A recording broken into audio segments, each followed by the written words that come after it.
Maglalamaw pala kami ng butong, guys. Ayan. Ito yung butong namin. And ito yung condensed milk. And then, ito yung ilalagay namin, guys. Skyflakes na biscuit. And ito yung sabaw ng butong, guys. Sobrang tamis niya, guys. And dito namin siya ilalagay. And andito pala kami, guys, sa boarding house ng aking best friend na si Joanne. And si Miley, andito si Miley. Happy na happy siya, guys, kasi Miley. Yan. Gustong-gusto niya pumunta dito, guys, kasi nga may hagdanan dito, guys. Diyan lang naman siya. Natatakot ako, guys, baka Kumusta naman yung pagmumukha natin? Uy, haggard naman tayo. So, kumain kami, guys. Nitong pansit bihon, ito yung ulam namin kanina, guys. And ito yung sobra, guys. Ipapadala sa amin to ni Joanne ng isa. And then yung isa kanila, ulam din nila. And then, nag-adobong atay din si Joanne, guys. Ayan. And kumain din kami ng watermelon.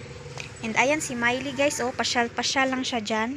Gustong-gusto niya dito, guys. Ayan, ito yung boarding house nila, guys. So, hindi ko na ipapakita lahat kasi nakakahiya naman. Hindi naman to sa amin.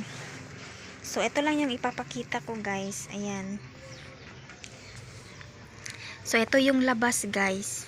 Ayan. May mga sinampay dyan. So, ayan, guys. Yan yung kalsada dyan. And si Miley, guys, oh, gustong-gusto niya dito maglakad-lakad. Halika. Gusto niya dito, guys, kasi nga may hagdanan dyan. So, aliw na aliw siya dyan, guys. Pero hindi naman siya bumababa dyan, guys. Ayan.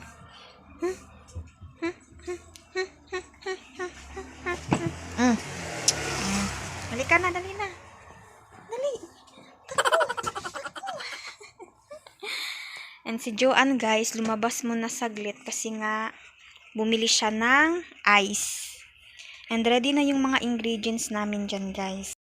Ito na yung lamaw na butong namin, guys. Kakain na naman. May nag-aabang ng customer. Si Miley.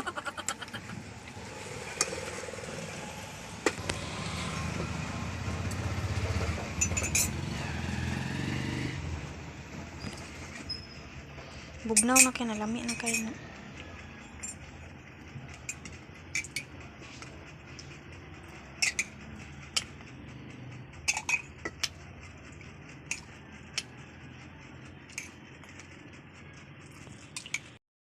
Hi, guys! So, nakauwi na pala kami ng bahay, guys. Kanina lang. And si Miley, napagod siya, guys. Ayan, tulog. Ayan. Tulog na tulog yan, guys.